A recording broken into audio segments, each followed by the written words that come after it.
কথাই জানিব লাগে যে প্ৰেক্টিকেলি চাবৰ কাৰণে তোমালোকে চাবি যে এই ঘাঁহখিনি কিয় ৰাখিছে, জংঘলী গৰুটো ৰাখিব নালাগিছিল। আমি সেইকাৰণে ৰাখিছোঁ যে ইয়াতে পানী গাবি আহে, একদম মৰ্ণিং আৱাৰ্ছত আহিব, মানে এটেণ্ডেণ্টে আহি নাপায়, তেতিয়া সিহঁতে মানে বহুত চিকাৰ কৰে মাছ। আৰু সেইকাৰণে আমি এনেকুৱা ধৰণে অলপ মানে ছাইডত ৰাখিছোঁ যাতে ইয়াত মানে মাছখিনি কনচেনট্ৰেট হৈছে।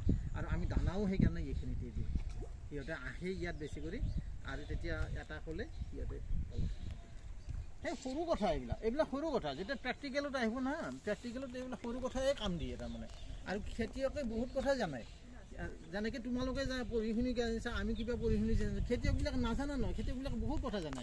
কিন্তু সৰু এটা ইণ্টাৰভেনশ্যন যদি তুমি কৈ দিব পাৰা, নহয় এনেকৈ ৰাখিলেতো এই বস্তুটো ভাল হয়, বা এনেকুৱা মাছটো লুকাব পাৰে, মাছটোৰ গ্ৰ'থ হয়, তাত কিছুমান কি হ'ব, এই পেৰাচাইজ বা প্ৰিডেটৰ্ছ বা ইনচেক্ট থাকিব, এই ইনচেক্টবিলাকো খাব মাছে।